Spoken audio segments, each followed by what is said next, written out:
E mais uma vez, vamos nessa comunhão de grupo, de união, de instrumentos de esperança, gravar o nosso áudio, que vai para o nosso canal. Então sejam todos bem-vindos, aqueles que vão nos assistir depois.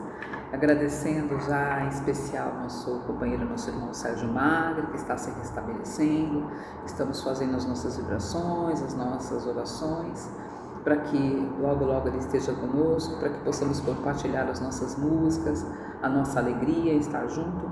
Agradecendo Marcelo, a Ribeiro, meu companheiro nessa encarnação, Anne Afonso, minha companheira de ideal, e eu, Viviane Andrade, hoje na leitura e na explanação do livro Fonte Viva, intitulado hoje o capítulo Pelas Obras. Que obras que nós temos praticado, né? Como andam as nossas obras, a nossa disponibilidade no trabalho de servir, e também como estamos nos comportando mediante aos nossos semelhantes, como anda o nosso comportamento.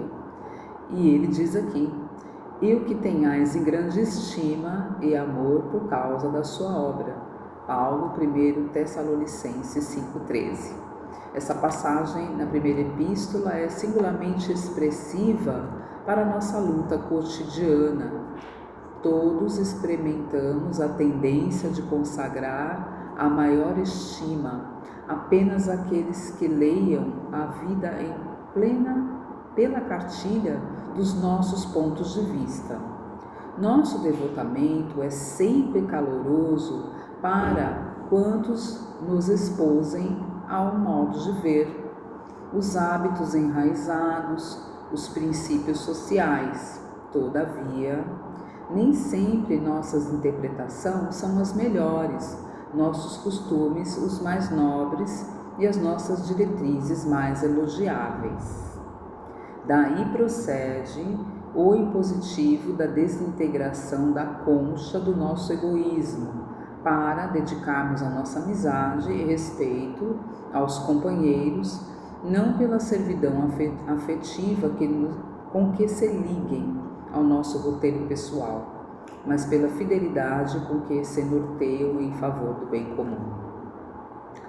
Se amamos alguém, então, só pela beleza física, é provável encontremos amanhã o objeto da nossa afeição a caminho do monturo.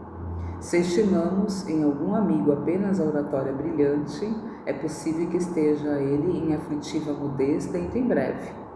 Se consagrarmos a determinada criatura só porque nos obedeça cegamente, é provável estejamos provocando a queda de outros nos mesmos erros em que temos incidido tantas vezes. Segue dizendo aqui: é imprescindível aperfeiçoar nosso modo de ver e de sentir, a fim de avançarmos numa vida superior, ou seja, não somente aqui nas questões da vida física, né?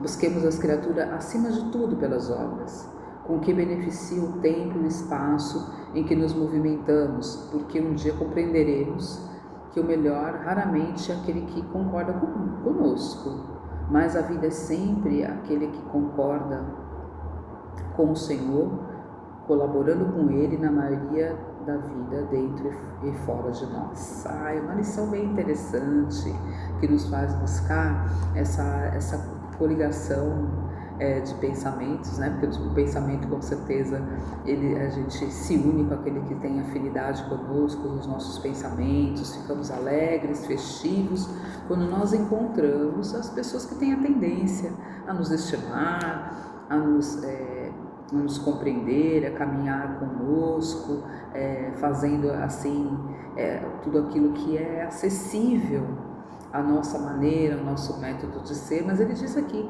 nem sempre as nossas tendências são as mais elogiáveis, os nossos costumes os mais nobres. Temos que priorizar também aquele que tem uma tendência, uma intenção, melhor dizendo, de trabalhar também a serviço do amor, da boa causa, da boa obra, mesmo que ele tenha uma religião, por exemplo, diferente da nossa, mesmo que ele tenha pensamentos de levar Deus de uma outra postura, de uma outra forma. Então nós temos aqui, como diz a lição de Emmanuel, sair do nosso egoísmo e dedicarmos o nosso respeito, a nossa amizade, o nosso entendimento, aquele que não está tão no nosso roteiro pessoal, mas se ele está trabalhando, é imprescindível que nós tenhamos que ter a compreensão que cada ser humano é um universo, que somos seres individuais, e agradecer sempre a Deus porque aquele ser humano está na ação, né, correta, está no caminho do bem, e a gente fazer isso sem demonstrar superioridade, sem criar expectativas, né, simplesmente valorizar o bem que o outro também tem feito, porque o outro também é contribuinte, né? E ele também tem as suas experiências, ele também está na trilha, na caminhada espiritual, assim como nós. A ação correta seria nós buscarmos da paciência, buscarmos do entendimento, buscarmos da compreensão, buscarmos silenciar as nossas críticas, porque isso aí faz parte do nosso aprendizado imediato, é lidar com o diferente, é saber refletir na essência do outro, né? Saber que o outro também tem coisas boas a dar, né? Então esse capítulo pelas obras, ele reforça que devemos considerar as ações dos outros de um lado mais positivo, vamos dizer assim, alinhando que ele também tem um princípio divino, que ele também é um ser criado e obra de Deus, criatura divina, e também está ali nessa atitude de compreensão espiritual, no seu entendimento, na sua buscando, independente da forma, independente da religião, independente da célula, que ele está ali se movendo no aperfeiçoamento do seu progresso espiritual.